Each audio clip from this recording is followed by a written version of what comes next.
A continuación tenemos a la doctora María Mesa, quien hablará sobre abordaje y diagnóstico diferencial del niño hipotónico. Pues el día de hoy vamos a presentar este tema correspondiente a hipotonía en el lactante. Me presento, soy la doctora María Elena Mesa Cano. Yo vivo en Monterrey y trabajo en Monterrey, México, en el Hospital Christus Muguerza, Conchita.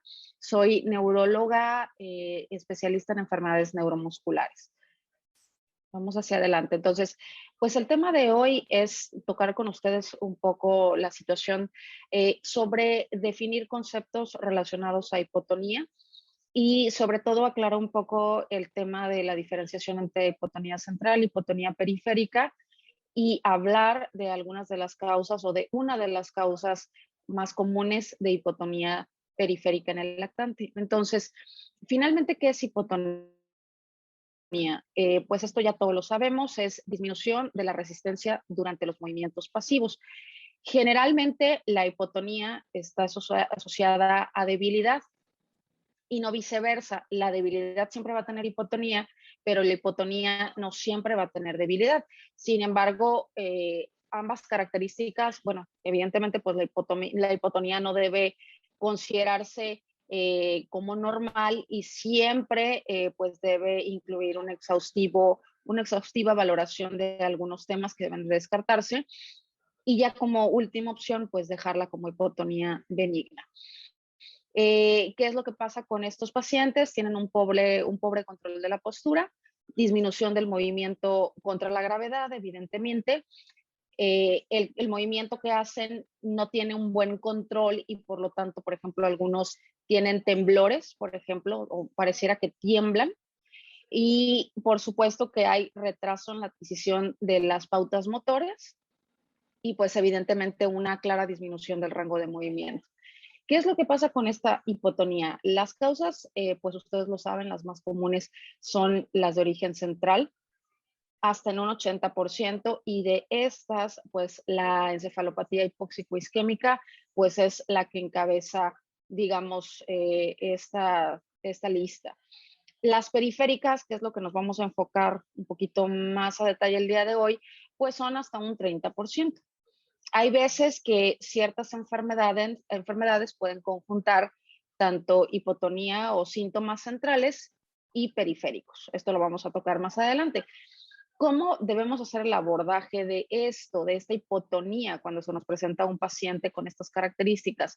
Evidentemente, hay que hacer toda una buena historia clínica, conocer muy bien los antecedentes maternos, los antecedentes prenatales, incluso todas las situaciones que hayan ocurrido durante el embarazo y durante el nacimiento y después del nacimiento son relevantes. También antecedentes familiares son importantes y, por supuesto, una adecuada exploración física que nos permita diferenciar hacia qué tipo de hipotonía nos estamos refiriendo y hacia qué debemos orientar los estudios diagnósticos. Me voy para adelante. Aquí, digo, ya tenemos más o menos definido, o tenemos definido qué es hipotonía, tenemos que están las causas centrales y las causas periféricas. Creo que cuando hablamos de causas centrales no nos queda mucha duda. Creo que hasta es un poquito más sencillo el estudio de las causas de hipotonía central. Y bueno, uno cuando ve un paciente con hipotonía central, pues realmente no te queda mucha duda de hacia dónde tienes que enfocar el abordaje. Pero ¿qué es lo que pasa cuando uno ve a un paciente con hipotonía periférica? Que de aquí estaríamos hablando de que el paciente puede tener un daño a nivel de la motoneurona, a nivel de las raíces, a nivel del nervio, de la unión mioneural y propiamente a nivel del músculo. Entonces, evidentemente, cada una de estas estructuras presenta una enfermedad diferente y obviamente debemos de buscar las características, digamos, pivote que puedan orientarnos de manera razonable a poder decidir qué estudio complementario nos va a ayudar a definir el diagnóstico. Entonces, aquí es importante a nosotros como neurólogos, siempre se nos pide pues tratar de, bueno, ya hiciste el diagnóstico, ahora trata de hacer un diagnóstico topográfico para en base a eso poder hacer los estudios complementarios. Entonces, aquí ya lo platicamos, evidentemente va a haber causas centrales, que serían las dos primeras columnas. Hablando de hipotonía de origen central, por ejemplo, vamos a dar el ejemplo de la hipotonía secundaria a la encefalopatía hipóxico isquémica, que esa en un inicio, pues obviamente va a dar hipotonía y más tarde puede ser que ya se presente con hipertonía, por ejemplo, y espasticidad muy completo o el cuadro muy diferente como inició. Alteraciones centrales del desarrollo, evidentemente también va a cambiar un poquito la forma de presentación conforme vaya creciendo ese paciente. Evidentemente hay veces que particularmente en estas causas de hipotonía central o del desarrollo propiamente central, a veces puede haber datos o nos podemos confundir un poquito porque al explorarlo ese paciente pudiera tener también algunos rasgos como de hipotonía periférica, eso lo platicamos ahorita. Y propiamente hablando de, pues de hipotonía periférica, con enfermedades de asta anterior, de nervio periférico, de unión mioneural, pues ustedes ahorita van a ver que no hay mucho pierde. En realidad ese paciente está hipotónico, está débil, está hipotrófico, tiene reflejos disminuidos o no tiene reflejos, puede tener presencia de fasciculaciones, por ejemplo, y bueno, esto como que sí te hace, evidentemente no va a tener reflejos de liberación piramidal, entonces, yo creo que ahí sí se puede distinguir muy, muy claramente hacia dónde estamos girando el diagnóstico. Obviamente, para ya distinguir entre cuál de las estructuras es la causante del síntoma, sí necesitamos un poquito más de, digamos, de experiencia y también de poder hacer o tomar un estudio, por ejemplo, específico. Por ejemplo, en este caso, un ejemplo claro es la CPK. Si uno ve a un paciente con debilidad o con hipotonía periférica, cuando son los primeros años de vida, y uno no sabe si es una atrofia muscular espinal o si es una enfermedad, por ejemplo, una distrofinopatía, pues le haces una CPK y muy fácilmente puedes distinguirlo. Entonces, me voy a adelantar un poquito a esto. Aquí vemos algunas fotografías, algunas imágenes de los datos clásicos que uno logra ver cuando se enfrenta a un paciente que tiene hipotonía. Entonces, es el paciente prácticamente en suspensión ventral, pues parece totalmente está hipotónico. De hecho, al pedirle al paciente que trate de levantar la cabeza de esta posición, pues es prácticamente imposible. Igualmente, la maniobra de tracción está, pues yo creo que los pediatras están muy, muy acostumbrados a hacerlo. Vemos realmente como aquí la cabeza se queda retrasada completamente porque el niño no tiene fuerza para levantar la cabeza. El signo de la bufanda, también aquí donde uno pone al niño enfrente y prácticamente ese niño se va resbalando porque no tiene la capacidad o no tiene la fuerza en sus brazos, por ejemplo. Y algunos de ellos también como parte de su misma enfermedad, pues van a tener hiperlaxitud, que también, pues ese dato, si vemos una hiperlaxitud muy marcada, evidentemente que también nos puede ir orientando hacia qué enfermedad puede tener ese paciente. Ahora, en cuanto a las características clínicas, aquí traté de ponerles más o menos una diferenciación sencilla y un ejemplo de las enfermedades, digamos, más características de cada una. Entonces, en la hipotonía central, pues evidentemente muchos de los pacientes van a tener alteración de la conciencia o no van a estar completamente alerta, van a tener debilidad importantemente axial. Varios de ellos pueden tener características dismórficas, pueden o no tener crisis convulsivas, esto es característico, y pueden tener, inicialmente tienen hipotonía, pero durante el curso del tiempo pueden desarrollar ya hipertonía e hiperreflexia. Aquí, pues sí tenemos que pensar mucho, por ejemplo, en ciertas enfermedades, sobre todo alteraciones cromosómicas, como por ejemplo el síndrome de Down, síndrome de Prader-Willi, que es muy importante saber diferenciarlos porque sabemos que un paciente con Prader-Willi, conforme va creciendo, pues puede ir mejorando esa hipotonía, no así, por ejemplo, un paciente con síndrome de Down. Y, por ejemplo, en el caso de la hipotonía periférica, pues ese paciente está alerta, ese paciente, bueno, cuando va creciendo, pues tiene la sonrisa social, está bien atento de todo el entorno, muy diferente a un paciente con hipotonía central, tiene patrones normales de ciclo de sueño, puede tener hipo o arreflexia, no hay involucro a otros órganos, como en el caso de la hipotonía central, por ejemplo, un niño que tiene síndrome de Down, pues va a tener, por ejemplo, ciertas cardiopatías y obviamente en la periférica, pues no va a haber a menos de que tenga alguna enfermedad, por ejemplo, las miopatías o las distrofias congénitas que puedan tener alteración a otros órganos. Y generalmente, por ejemplo, pueden haber, en este caso de la periférica, sí puede haber problemas respiratorios muy marcados, por ejemplo, la atrofia muscular espinal tipo 1 o, por ejemplo, los síndromes miasténicos congénitos que se presentan con episodios de apnea súbitos. Entonces, sí tienen un patrón o una alteración respiratoria muy notable. Síntomas de alteración de la deglución, también esto es muy frecuente, por ejemplo, en los niños con atrofia muscular espinal o en los niños, por ejemplo, que tienen algunas miopatías congénitas. Movimientos, alteración del movimiento ocular o facial, eso también te puede ayudar a distinguir, por ejemplo, hacia qué tipo de enfermedad te estás enfrentando. Por ejemplo, los niños nuevamente con miopatías congénitas pueden tener alteraciones faciales y oculares bien definidas que te pueden hacer pues encaminarte hacia esta enfermedad. Y por ejemplo, aquí pues una enfermedad prototipo pues es la atrofia muscular espinal. Hay otras, por ejemplo, la distrofia miotónica congénita, que a veces esos niños pues ni siquiera tienen miotonía al inicio, obviamente la van desarrollando con el tiempo, y tú tienes que explorar mediante estudios genéticos, ver si realmente ese paciente puede tener esta enfermedad, a pesar de que clínicamente pueda tener ausencia de miotonía. Otras enfermedades, síndromes miasténicos congénitos, que son bastante raros, al menos en nuestro medio. Y bueno, finalmente comentar con ustedes que pues también hay una causa o una hipotonía que tiene características mixtas.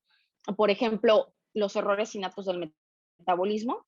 Puede haber datos centrales y periféricos y muy claramente, y esto también me toca a mí explicarlo, pues son las enfermedades mitocondriales, en donde ese paciente bien puede tener miopatía, bien puede tener neuropatía y tener también convulsiones y deterioro cognitivo, por ejemplo. Entonces, aquí sí es importante que sepamos que sí hay enfermedades que pueden tener ambos síntomas. Entonces, me voy un poquito para adelante. Ya platicamos un poco acerca de, bueno, cuáles son las características de un niño hipotónico central y de un niño hipotónico periférico. Evidentemente, dependiendo pues de hacia cuál rubro nos estemos moviendo, por ejemplo, en el caso de si uno ya logra integrar mediante la exploración física, mediante el cuadro clínico, la hipotonía central, pues entonces, ¿qué es lo que tenemos que hacer? Tenemos que encaminarnos a hacer una resonancia, por ejemplo, del cerebro y hacer, por ejemplo, algunos estudios genéticos, por ejemplo, un cariotipo, un FISH, microarreglos, por ejemplo, y ya en base a eso poder hacer un diagnóstico concreto. Y, por ejemplo, en el caso de, bueno, si uno concreta una hipotonía de origen periférico, pues entonces, como les comenté, podemos hacer el estudio de la CPK, que es muy sencillo, los estudios de neuroconducción, y aquí podemos complementar muy bien con la biopsia, principalmente la biopsia de músculo, no tanto de nervio, y los estudios, pues obviamente ya sea de secuenciación de exoma o buscando, por ejemplo, un MLPA, buscando, por ejemplo, en el caso de una atrofia muscular espinal, o por ejemplo, si estamos buscando una distrofinopatía. Entonces, aquí pues vienen todas las causas. Sí les quise mostrar, tanto del lado izquierdo tienen todas las causas de origen central, donde se muestra que pues por mucho la encefalopatía hipóxico-isquémica pues es la más común, y luego vienen todas las alteraciones cromosómicas como causales de hipotonía central, desde síndrome de Down, desde también síndrome de Prader-Willi, trisomía 18, síndrome de Williams, síndrome de trisomía 13, etcétera. Y la parte de hipotonía periférica, por aquí la encabezan En este caso, pues las miopatías congénitas, por ejemplo, entre otras, la distrofia miotónica congénita, alteraciones del metabolismo intermedio, por ejemplo, ciertas miopatías que son por depósito de ácidos grasos, por ejemplo, o de glucógeno. Por ahí también mencionar, muy importante, la atrofia muscular espinal. ¿Qué es lo relevante dentro de esto también? Evidentemente, dentro de todo el curso de las valoraciones que hacemos médicas, siempre tenemos que enfocarnos, ok, bueno, ya diagnosticaste que es una hipotonía, por ejemplo, de origen periférico. Y si ahora sabemos que hay hipotonías de origen periférico que pueden tener algún tratamiento modificador, pues entonces sí debemos primero estar seguros de que ese paciente no tiene alguna causa que pueda ser tratable.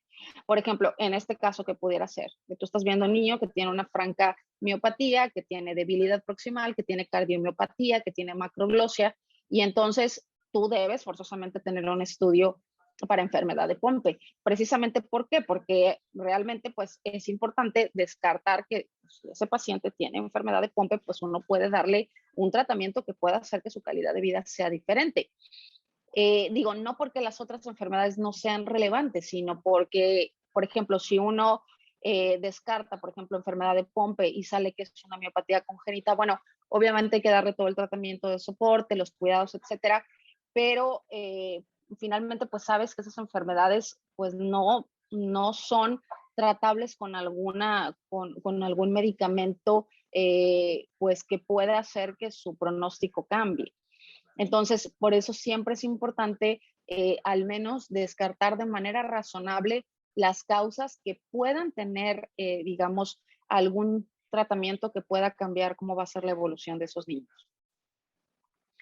Ahora, ya girándonos un poquito a esto y pues tratando de hablar o de definir un poquito acerca de la hipotonía periférica, pues ya platicamos. Entonces, la hipotonía periférica, como les dije, pues generalmente se va a ver acompañada de debilidad, va a tener hipo o arreflexia, dependiendo del sitio que esté afectado. Por ejemplo, si es una enfermedad de motoneurona, como una atrofia muscular espinal, pues va a tener, pues importantemente, va a tener principalmente arreflexia. Por ejemplo, si es una enfermedad de músculo, puede conservar todavía los reflejos, o si es una alteración de unión mioneural, puede conservar los reflejos, por ejemplo. Va a tener preservación de la interacción social, una debilidad de músculos axiales también importante de la cabeza y de todo el tronco, un llanto obviamente débil, dificultad para deglutir, para succionar, y en algunos pacientes, por ejemplo, puede haber presencia de fasciculaciones linguales. Esto es importante que lo veamos porque muchas las enfermedades de motoneurona van a tener presencia de fasciculaciones linguales. Entonces, esto nos puede ayudar a diferenciar un poquito en dónde es el sitio de afección a nivel periférico. Obviamente, pues complementando con la historia clínica, pues ya platicamos, la maniobra de tracción pues va a estar completamente alterada, van a tener una postura anormal al nacer, que es una posición donde las piernas están extendidas y están abducidas, y también, que es la posición en rana, y también, pues obviamente la masa muscular va a estar reducida. Hay que hacer una evaluación completa a la madre, pues preguntarle, por ejemplo, comparativamente si esa persona, si esa mamá ya había tenido hijos previamente, hay que preguntar cómo eran los movimientos con el paciente y con los hijos previos, porque frecuentemente los papás o la mamá sí puede darse cuenta de, oye, este niño pues no se movía casi nada con respecto al otro. También parece que el tipo de presentación que tengan al nacer pudiera estar ligado por ejemplo, si tienen algún problema de hipotónico, por ejemplo, los niños que nacen con artrogriposis múltiple, sí pueden tener un tipo de presentación al parto diferente a los niños que son completamente normales, por ejemplo.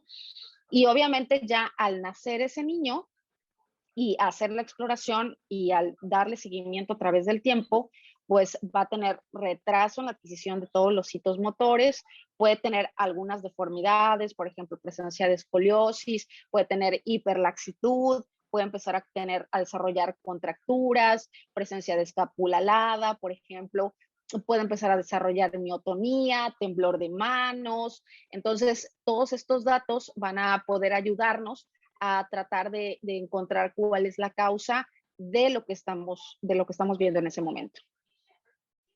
Entonces, ya hablando propiamente de las causas de hipotonía periféricas, pues si ustedes ven, son múltiples causas, muchas causas, que a veces pues sí es difícil diferenciarlos, pero a lo mejor pues bueno, podemos darles algunos tips para poder diferenciar un poquito entre unas y otras.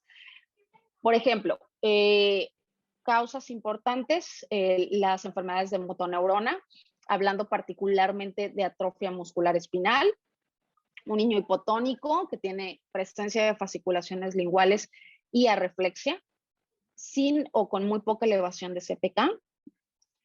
Por ejemplo, las neuropatías motoras hereditarias o neuropatías sensitivo-motoras hereditarias, hablando, por ejemplo, de una de severidad muy importante que es el síndrome de Charcot-Marie-Tooth tipo 3 o de Jerin-Sottas, en el cual, pues sí, el paciente tiene una debilidad distal muy, muy importante, en la cual a la hora, evidentemente, de hacer un estudio de conducción, pues tiene un fenómeno desmielinizante muy severo, evidentemente con arreflexia, hipoarreflexia, sin elevación de la CPK, por ejemplo. Trastornos de la unión mioneural, por ejemplo, si es un síndrome miasténico transitorio, pues obviamente se tiene el antecedente de la madre que tiene miastenia y sabemos que ese niño, pues evidentemente conforme vaya eliminando los anticuerpos de la madre, pues va a mejorar. Pero, por ejemplo, los pacientes que tienen miastenia congénita pueden presentarse de múltiples formas, incluso hay algunos que no llegan a tener, por ejemplo, ni ptosis, ni diplopía, ni paresia facial, únicamente, por ejemplo, tienen episodios de apnea que son súbitos. Hay otros pacientes que se presentan únicamente con deformidades, con escoliosis, con debilidad axial y tienen un síndrome miasténico congénito, por ejemplo. Entonces, sí es importante como que tener esta idea de qué detalles pueden orientarnos en los síndromes de unión mioneural, pues obviamente no existe elevación de la CPK en su mayoría, y cuando se hace una prueba de estimulación repetitiva, generalmente hay un electrodecremento. Hay algunas variantes que se tienen que buscar durante el estudio de estimulación repetitiva, o algunas cuestiones que se tienen que buscar con mucho detalle cuando uno busca algunos de estos síndromes para tratar de corroborar el diagnóstico. Hay algunos, por ejemplo, que si uno piensa que es una miastenia, incluso pueden empeorar con piridostigmina, si uno les da piridostigmina, dependiendo de la mutación. Hay síndromes miasténicos congénitos que se pueden presentar hasta la edad adulta. Entonces, es una cuestión muy compleja y sí es importante que alguien especialista en enfermedades neuromusculares pueda apoyarlos en el diagnóstico.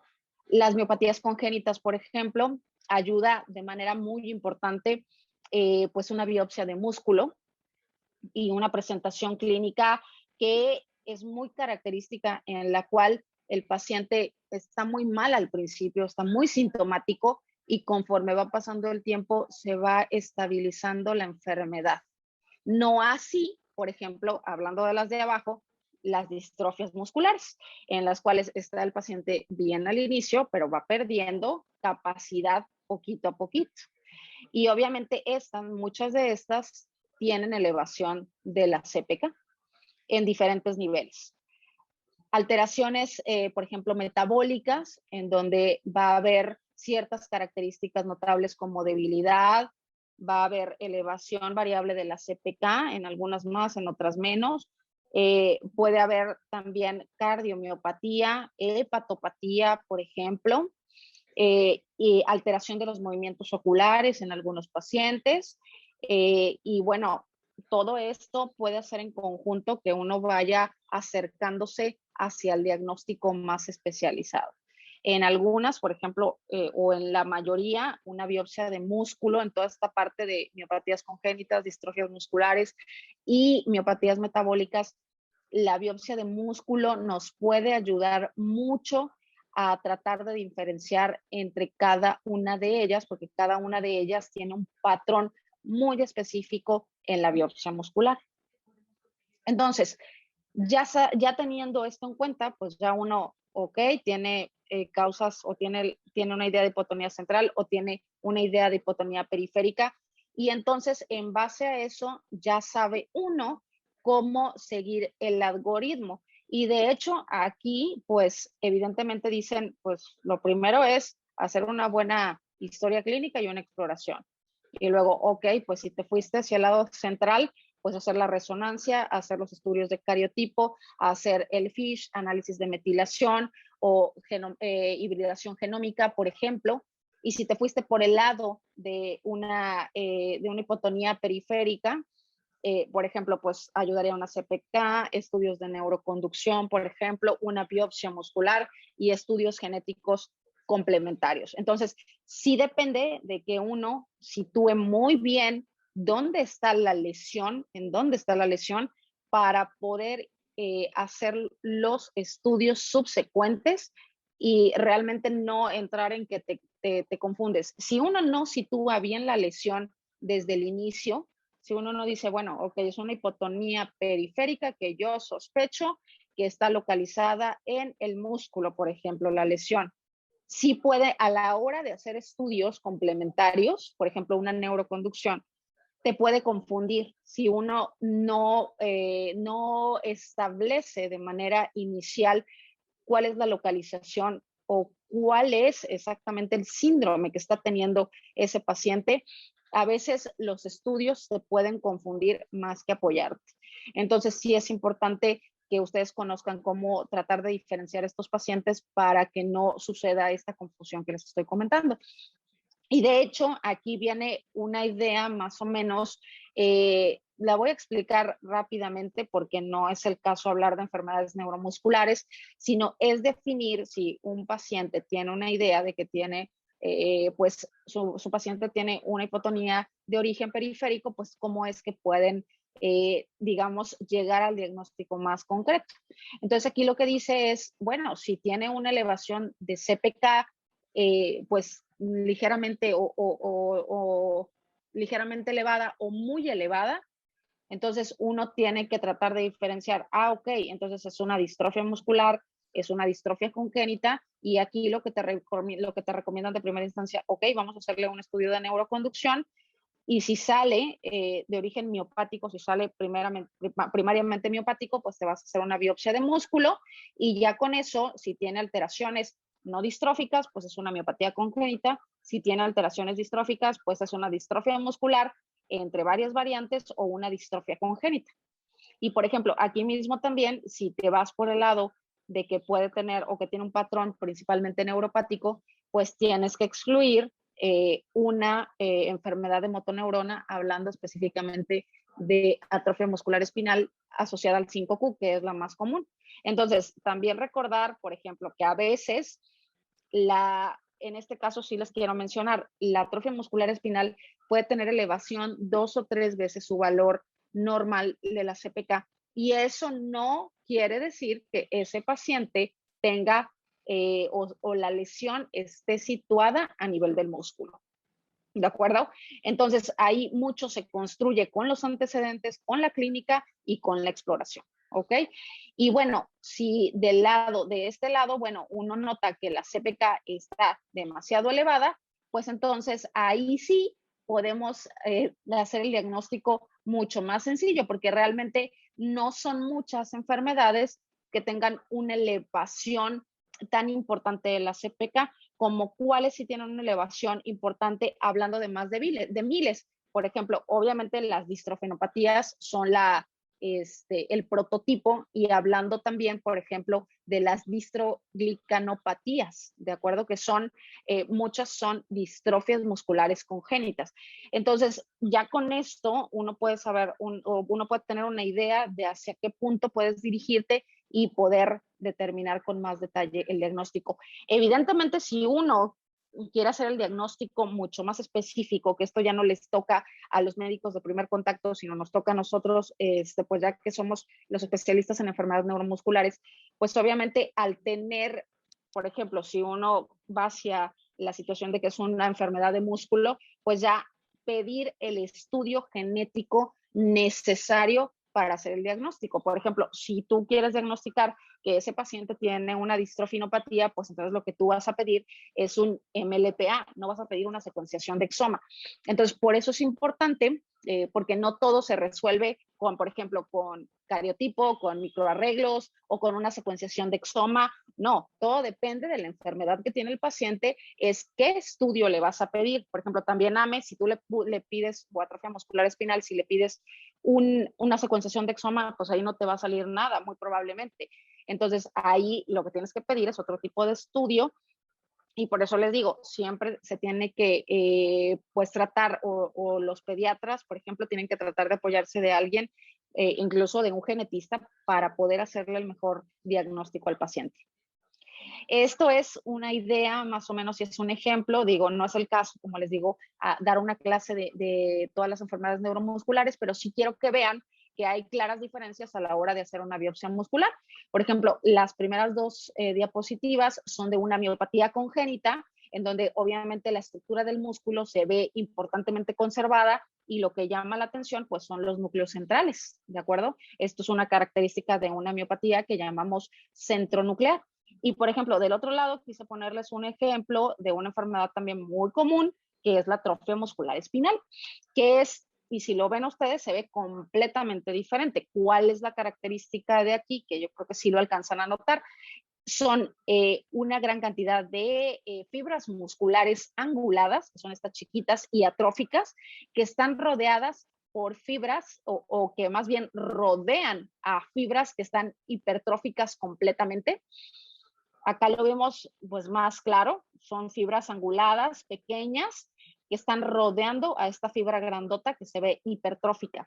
Generalmente este patrón corresponde a una enfermedad de motoneurona, específicamente la atrofia muscular espinal. Pero aquí te quedas hasta atrofia muscular espinal. Acuérdense que sí, la más común es asociada al cromosoma 5, pero hay otras atrofias musculares ligadas a otras alteraciones genéticas.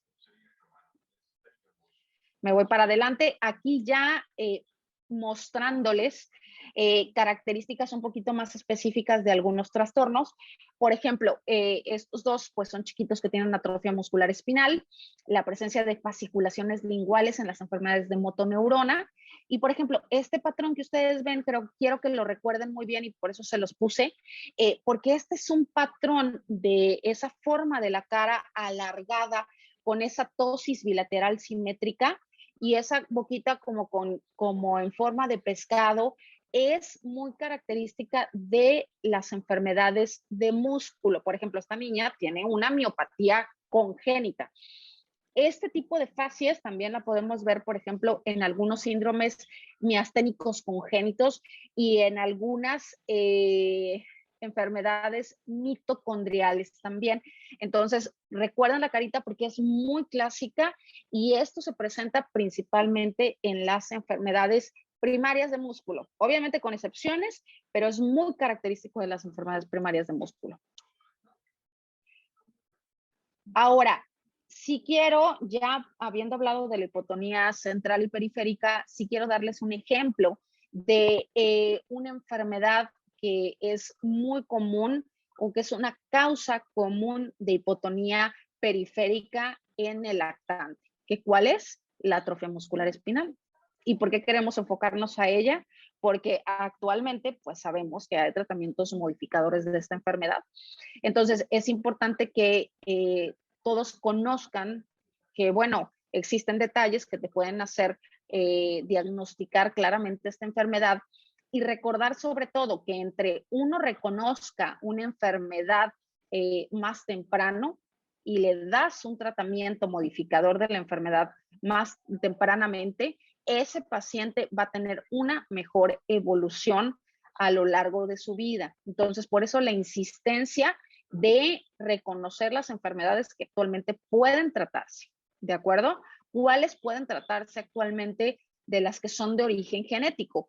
Atrofia muscular espinal, deficiencia de maltasa ácida, Y también, pues las distrofinopatías actualmente están teniendo varios tratamientos que pueden ayudar a que esos niños tengan una evolución diferente, ¿de acuerdo? Ahora, recordar que en muchos países, por ejemplo, y esto es hablando específicamente de atrofia muscular espinal, el tamiz neonatal no incluye a esta enfermedad, ni siquiera el tamizaje ampliado.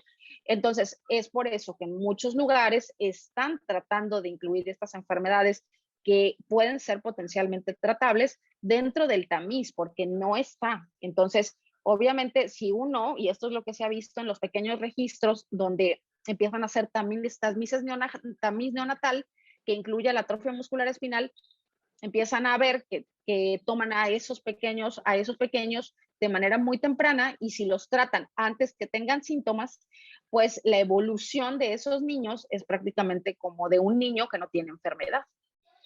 Entonces, muy alertas con ese diagnóstico. Y ahora sí, hablamos un poquito de la atrofia muscular espinal, que es una enfermedad prototipo de motoneurona inferior. Es la enfermedad neurológica autosómica recesiva más frecuente. Esto siempre recordarlo, porque uno ve pues la atrofia muscular espinal como algo extremadamente raro, pero probablemente lo que sucede es que no la estamos diagnosticando como debe ser. Es caracterizada por debilidad de los músculos proximales de las extremidades, de los músculos respiratorios, de los músculos de la deglución, y que no tiene alteración cognitiva. La edad de presentación y la severidad es muy variable. Ahorita voy a comentarles de qué depende eso. Y evidentemente actualmente pues puede ser tratada con ciertas terapias. Recordar que de esta atrofia que estamos hablando es de la atrofia relacionada al 5Q. Hay otras atrofias musculares espinales que no son relacionadas a esta mutación y que por lo tanto no pueden ser tratadas con las enfermedades que estamos, con los tratamientos que estamos comentando. Entonces, esta enfermedad, atrofia muscular espinal, es causada por la lesión en estado homocigoto del gen de supervivencia de la motoneurona, el gen SMN1, que está en el brazo largo del cromosoma 5. La sospecha clínica, pues ahora nos vamos al revés. ¿Qué es lo que tiene o cómo se presenta AME? Y aquí les puse unos dibujos. Con hipotonía periférica, que ya hablamos qué es eso. Obviamente tienen alteración del control de la cabeza, llanto y tos débiles, manifestándose en la disfunción vulvar, atrofia y fasciculaciones de la lengua, debilidad e hipotonía de las extremidades y del tronco. Conforme va haciéndose o va avanzando más la enfermedad, esos pacientes llegan a tener respiración paradójica, el tronco en forma de campana con colapso de la pared torácica y protrusión abdominal. Entonces, por eso tienen esa respiración que es que la llaman paradójica, que es completamente descoordinada tanto en tórax y abdomen. Y entonces, a la hora de hacer estas maniobras que ya vimos, pues tienen la posición en ranita, claramente sus piernas hipotónicas, la cabeza caída en la maniobra de tracción, en la suspensión con los hombros, prácticamente ese niño pues se resbala hacia abajo. El signo de la bufanda, en el cual uno puede moverle prácticamente sin resistencia sus bracitos, sin resistencia. Y también a la hora de ponerlos en suspensión ventral, pues prácticamente ese paciente no puede levantar la cabeza hacia arriba ni tampoco puede elevar los brazos, de tal manera que se queda completamente en posición horizontal.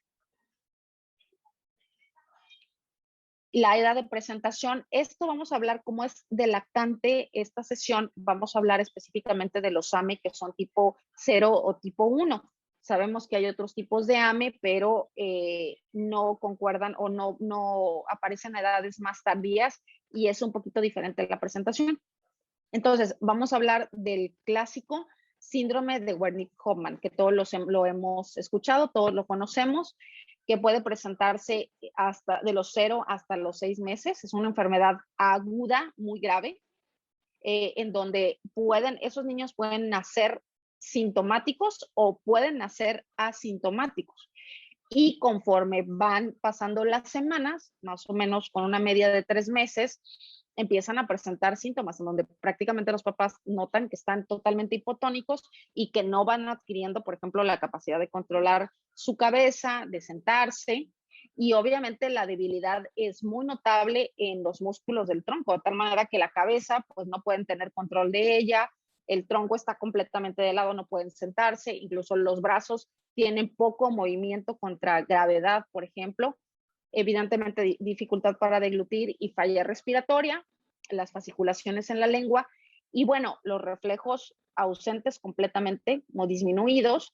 Y sabemos que estos pacientes, pues si no les damos un tratamiento, sobre todo los tipo 1, para los 2 años, el 95% pues ha fallecido. ¿Qué es lo que pasa con esta enfermedad? Sabemos que estos pacientes lo que les hace falta es una proteína que se llama de supervivencia de la motoneurona, que es esta que ustedes van a ver deletreada así, SMN. ¿Qué es lo que pasa con esa proteína? Esa proteína es sumamente importante para el desarrollo normal de las neuronas, de las motoneuronas en esos niños. De tal manera que si no tienen la proteína SMN, pues entonces esa neurona no puede funcionar correctamente, no puede establecer conexiones de manera adecuada y por lo tanto sobreviene la muerte de esa neurona y subsecuentemente los síntomas. La clasificación genofenotípica, aquí recordar, acuérdense que lo que sucede en esta enfermedad es que los pacientes tienen deleción de los 2 alelos del gen SMN1, pero la naturaleza les ha dado 2 o más copias de un gen que tienen cercano al SMN1, que se llama SMN2, y gracias al SMN2, que produce un poquito de proteína SMN, estos pacientes pues van a tener una presentación menos severa o más severa. De tal manera que, bueno, tenemos a los tipo 1, que son los más severos, que se presentan los síntomas en los primeros meses, son los niños que no logran sentarse, por ejemplo, y que generalmente van a tener 2 copias del SMN2. Y luego, ¿qué es lo que pasa con el tipo 2? Empiezan más o menos a los 6 meses, sí se pueden sentar, pero no logran caminar. Generalmente estos chiquitos tienen 3 copias del gen SMN2. ¿Y qué pasa con los tipo 3? Empiezan después de los 18 meses, sí logran caminar, pero en el curso del tiempo pueden perder la marcha. Y generalmente estos niños van a tener 4 copias, generalmente 4 copias del gen SMN2. ¿De acuerdo? Ahora, ¿por qué es importante esto? ¿Por qué hablamos de AME? ¿Y por qué les recalco desde el inicio, desde que vimos al paciente hipotónico hasta llegar al diagnóstico de AME, por ejemplo, en algunos de ellos? Porque pues precisamente actualmente tenemos 3 tratamientos aprobados por la FDA para atrofia muscular espinal. Y yo creo que estos ya muchos los han escuchado ustedes, porque bueno, esto ha venido a ser un boom dentro del tratamiento en la pediatría, en la neuropediatría, en la neurología, porque realmente antes no teníamos manera de cómo tratar a estos pacientes. Y ahora tenemos 3 terapias. O sea, no íbamos a pensar cuándo íbamos a pensar que íbamos a tener tratamiento para estos pacientes y más que tuviéramos 3 terapias y que tenemos todavía más terapias que están en desarrollo. Entonces, ¿qué es lo que pasa aquí? Tenemos una terapia que lo que trata de es reemplazar el gen que le hace falta a esos niños, que es el gen SMN1, que es la terapia génica, o Nasemnogen, que es una terapia intravenosa única. Y tenemos las otras terapias aprobadas por la FDA, que lo que tratan es hacer que el gen SMN2 funcione de manera adecuada para que pueda producir correctamente aquí una cantidad de proteína o correctamente una cantidad adecuada de proteína de supervivencia de la motoneurona. Esos 2 son Risdiplam, recientemente aprobado en el 2020, que es una terapia oral que ha demostrado efectividad tanto en pacientes tipo 1, tipo 2 y tipo 3. Y tenemos también Nusinersen, que es la terapia que fue la primera aprobada en el 2016, más o menos, que es una terapia intratecal, también que está aprobada para pacientes tipo 1, tipo 2 y tipo 3. Aquí nada más recordar que Onasemnogen actualmente solo se puede utilizar para pacientes menores de 2 años. Otras terapias que están en investigación y que creo que muy pronto las vamos a tener son los inhibidores de la miostatina, que es el apitegromab, y el otro medicamento que también está en estudio, que pronto lo tendremos, es el reldesemtiv. Entonces, aquí tenemos el drug pipeline de Cure SMA, en donde ya tenemos los 3 medicamentos que les comenté aprobados por la FDA.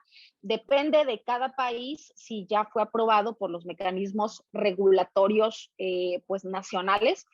Prácticamente, por ejemplo, hablando de mi país, de México, solo tenemos aprobado Nusinersen por la COFEPRIS, que es mi mecanismo regulatorio. Todavía los otros 2 no tenemos aprobación.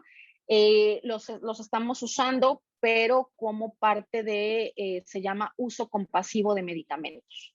¿De acuerdo? Y hay otros más, por ejemplo, el de Cyrokinetics, que es el Relecentib. Novartis estaba desarrollando algo parecido a Risdiplam, que era el Branaplam, pero actualmente ya se sacó de estudio. Scholar Rock está trabajando sobre apitegromab. Tenemos más adelante onacebnogen vía intratecal, no intravenoso, y tenemos otras terapias génicas que está desarrollando Biogen, que es la farmacéutica que produce Nusinersen.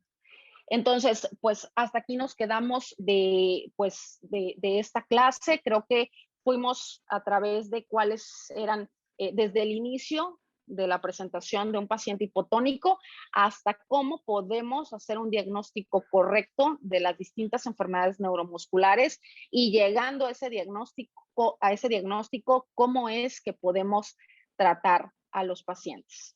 Entonces, en conclusión, siempre recordar que hay enfermedades causantes de hipotonía que actualmente pueden tener tratamientos que pueden modificar el curso de la enfermedad, y tenemos que estar muy atentos al diagnóstico y a ofrecer un tratamiento oportuno. Les agradezco su atención.